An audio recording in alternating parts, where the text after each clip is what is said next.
Shalom Aleichem, this is Rabbi Kovacs in Mishnah Yomi for Shabbat Pekudei, also Shabbat Parshat HaChodesh. One of these special readings is in chapter 3 of Eduyot, Mishnayot 10 and 11.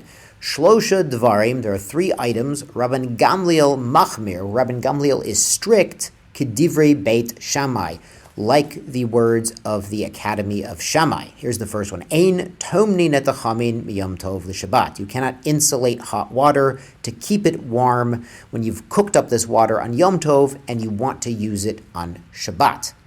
Now, you might be thinking, we remember back in Masechta Chagiga, we talked about Erev Tavshilin. It comes up in other places too. Erev Tavshilin is a halachic mechanism where you start cooking and baking on Erev Yom Tov, when Yom Tov is the day before Shabbat, and the idea is you'll be continuing cooking, and you started cooking and baking for Shabbat already Erev Yom Tov, that you could continue cooking and baking for Shabbat on Yom Tov itself, and then enjoy hot, fresh food on Friday night. Now here the issue that Beit Shammai has is, if you were cooking and baking, you could cook and bake, if you're cooking and baking Erev Yom Tov, you could continue on Yom Tov for the needs of Shabbat. It's considered sort of indirect, mitoch, because, of course, guests might come on the afternoon of Yom Tov right before Shabbat. You should have food ready to go, but you didn't start insulating water. If you had insulated hot water Erev Yom Tov, then you could continue insulating water on Yom Tov for Shabbat, even according to Beit Shammai, according to the Mefarshim. Next case, a little more simple. Ein zogfin et a menorah b'Yom Tov. You cannot erect a menorah, a candelabra that's made of parts on Yom Tov. This resembles the malacha of building. It's not really building because it's not attached to the ground, but it resembles building enough where Beit Shammai is machmer. Beit Hillel will hold ein binyan v'stira v'kelim, that if it's a kli, it's movable, it's not the malacha of building. Finally, ve'ein ofin pitin, gritzin elorikikin. We don't bake pitin, that's like pita. Gritzin is like thick ones, like a lot of them.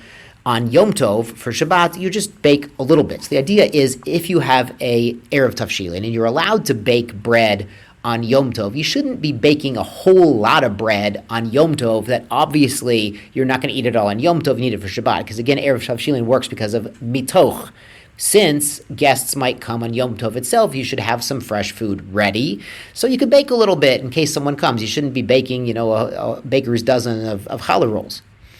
Amar Rabban Gamliel adds, Mimeihin shel Beit Abba, from the days of my father's household, lo hayu ofin pitin gritzin elerikikin. On Yom Tov, Erev Shabbos, they never baked a lot of bread, they just a little bit. Amru lo, the sages told him, Ma nasei leveit avicha, what can we do about your father's household? Shahayu machmirin el atzman. That was a stringency, they were machmir on themselves only. Umakilin al Yisrael, but they were makel on everyone else. Liot ofin, pitin, gritzin, v'chori, that other people could bake even a lot of bread, even thick bread, even chori, even bread on coals, where you have to stoke the coals, which is more work. They allowed other people to be lenient for the needs of enjoying their Shabbos meal on the day after Yom Tov, but for themselves, they were very strict to keep this stringency. So let's go on to 11. Afhu amar shlosha dvarim lahakel. Rabban Gamliel also had three areas where he was lenient. The first is mechabdin bein hamitot. Mechabed is like to show respect, but really it means to clean up, to sweep up with a broom.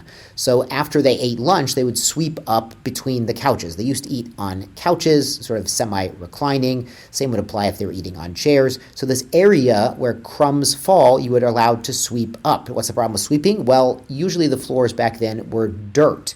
If you're sweeping a dirt floor, well, if you're sweeping hard enough, you're going to even out the uneven parts of the floor, and it's a dirt floor, that's boned, that's building. So mishave gumot, evening out uneven parts of a dirt floor, that's the malacha of building. But here he is makel because typically this area is well taken care of and very flat, typically does not have indentations and lumps in it, so for the needs of cleaning up after a Shabbos meal, you could do it. The second leniency Rabban Gamliel espoused was menichin et mugmar b'Yom Tov. You could leave incense burning on the coals on Yom Tov to make a nice smell, in the dining room for kavod yentiv, even though it's a malacha that you're burning the incense. Now again, you can cook on Yom Tov, and this is it's not exactly like cooking, but it is something enjoyable. So he's make v'osin gedi mekulas b'leilei pesachim, and you can roast a whole goat on Pesach night for your, wow, this is amazing. It's Parshat HaChodesh. We're about to have Nisan, the month of Geula, the month of Pesach, and here we're talking about what they did in the base of Mikdash on Pesach. They would roast the young goat together with the mekulas, like with the kishkas hanging out of the goat, and the legs were in a certain place, folded up. You could do this on Pesach even after the time of the temple because it commemorates the time of the temple. Now, the sages in this case, they would disagree because it looks like you're eating kochim b'chutz, because what used to happen in Yerushalayim was everyone would roast up their goats all over Yerushalayim in this same barbecue fashion, gidi mekulos.